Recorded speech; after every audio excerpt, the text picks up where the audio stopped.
Hi boys and girls, it's Mrs. Oliver from the Vejar Library. We're going to start the second part of the California Young Reader Contest, and this is for our 4th and 5th graders. We do a part called Picture Books for Older Readers. Now, last year we didn't have time to finish because we left school, but the 3 books that were in the category last year were Her Right Foot, Lillian's Right to Vote, and Malala's Magic Pencil. Out of those 3 books, the one that got the most votes here at Vejar and in California was this one, Her Right Foot. So it won the award. So now let's find out what the books are for this year. The first one's called Sergeant Reckless. The next one is called 6 Dots. And the last one is Step Right Up. We're going to read them in alphabetical order by the title. So the first one we're going to start with is Sergeant Reckless.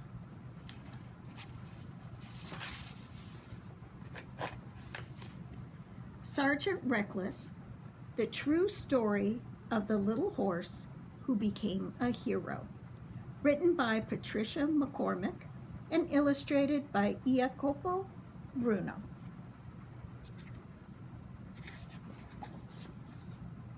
The small red mare whinnied for her supper, but Korea was at war. Towns were shattered, fields were scorched, and the racetrack was abandoned. No one paid attention to the hungry little horse.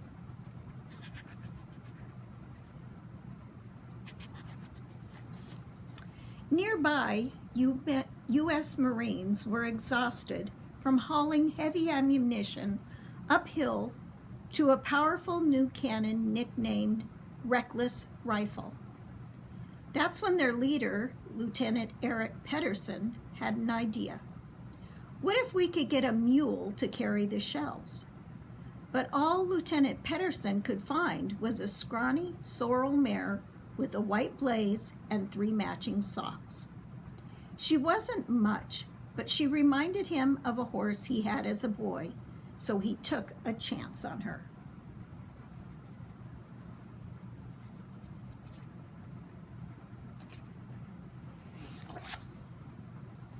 Back at the base, as the Marines gathered around to meet the new recruit, Lieutenant Pedersen realized he'd forgotten to buy hay. One of the men held out a piece of bread. The mare gobbled it up. Then she devoured the rest of the loaf. Another man offered her some oatmeal, and she licked the bowl clean.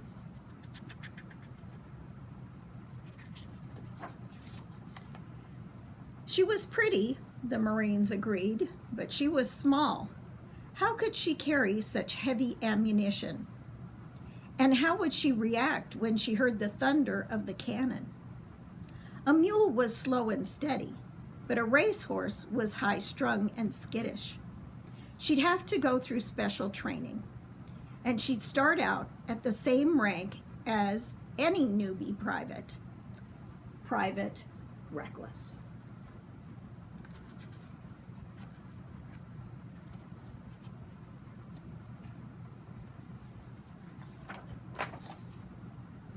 The first thing Private Reckless had to learn was to duck incoming fire, which meant that her trainer, Sergeant Joseph Latham, had to teach her how to kneel down. First, he gave her a sugar cube every time he tapped her front leg, then another one when she knelt down. Before long, the greedy little horse knelt down the moment she was tapped on her leg. Reckless also had to learn to retreat. When Latham gave the command, she had to trot back to her bunker, where another reward was waiting. An apple, or a chocolate candy bar, or a peanut butter sandwich, even a can of beans. Whatever it was, Reckless ate it.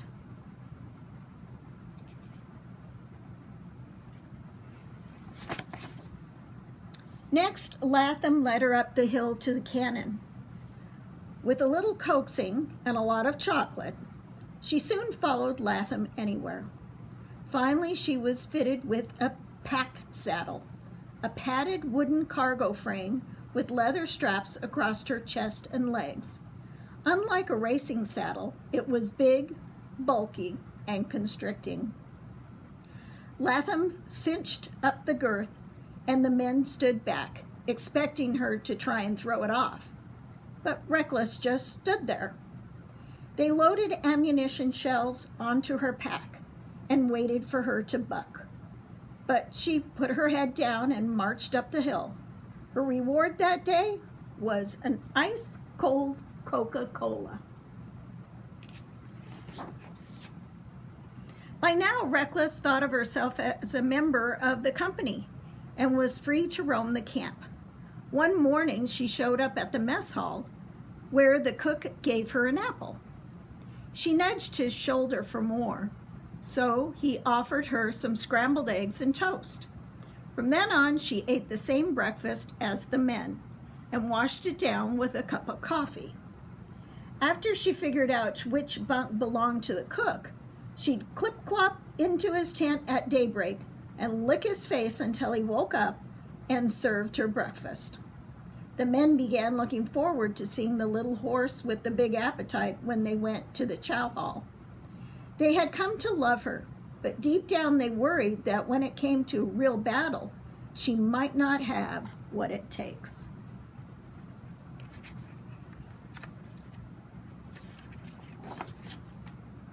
One day, the Marines spotted enemy troops approaching. Instantly, they went into battle mode. Private Monroe Coleman saddled up Reckless and led her to the top of the hill. Boom! Just as they were delivering their load, the cannon went off. A blast of hot air, dust, and gravel flying towards the horse. Reckless jumped straight in the air, even with 6 shells on her back. Easy, girl, Coleman said, stroking her mane. Boom! The cannon roared again. She jumped, but not so high this time. Boom! And this time, Reckless just snorted. By the next time the gun went off, Reckless was busy eating a helmet liner that she had found in the grass.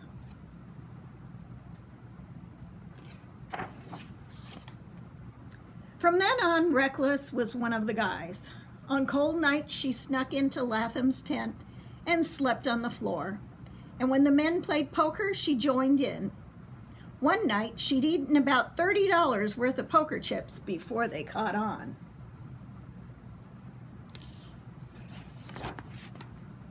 Reckless served in worse skirmishes, but her most dangerous assignment came at the Battle of Outpost Vegas. That night, the men awoke to shells and white-hot flares falling right inside the base. Reckless trotted back to her bunker, trembling, and for the first time, she refused to eat.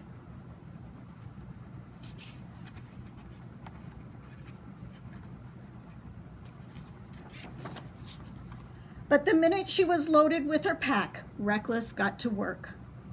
At the base of the path, she took a deep breath, pricked her ears forward, and charged up the hill. Without a word of urging, she broke into a trot and then a gallop. The heavy shells banged against her sides as she hit the steep incline. The first rays of dawn were lighting the skies as she arrived at the top of the trail, her flanks heaving. The sky was full of smoke. Shells whizzed by and cannons boomed. All day, Reckless marched up and down the windy path, hauling her load. As she passed her fellow Marines along the way, they gave her their chocolate bars to keep up her strength.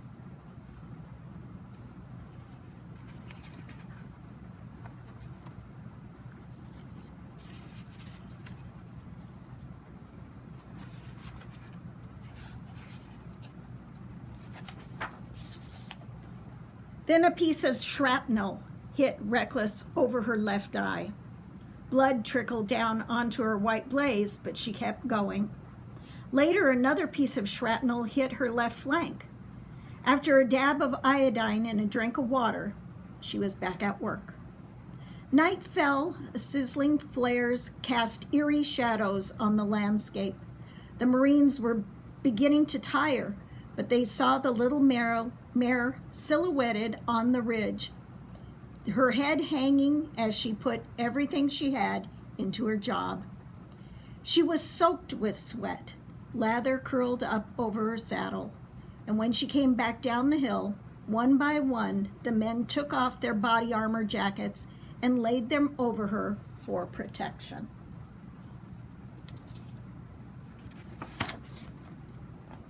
By the end of the day, Reckless had made 51 trips, gone a distance of 35 miles up and down that steep terrain, carried 9,000 pounds of ammunition.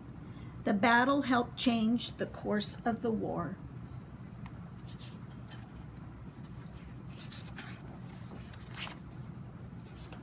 At last, there was a ceasefire, and Reckless was able to rest. The Marines promoted Reckless to sergeant, and then they came one by one to say goodbye to the little mare who showed as much heart on the battlefield as any man among them. When they got home, they started a campaign to bring Reckless to the United States. The ship owner agreed to pay her passage, and the men took up a collection to buy her a beautiful scarlet and gold blanket with a sergeant's stripes. But by the time the boat arrived, Reckless had eaten her blanket, ribbons and all. Sergeant Reckless, the little mare who became a Marine, is the only animal to officially hold military rank.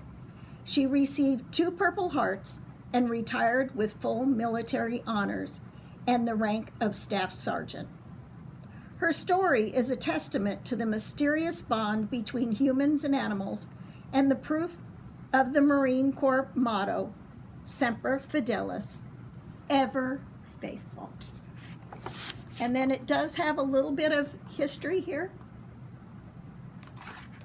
And that was Sergeant Reckless, the true story of a little horse who became a hero. So bye, boys and girls. See you next time.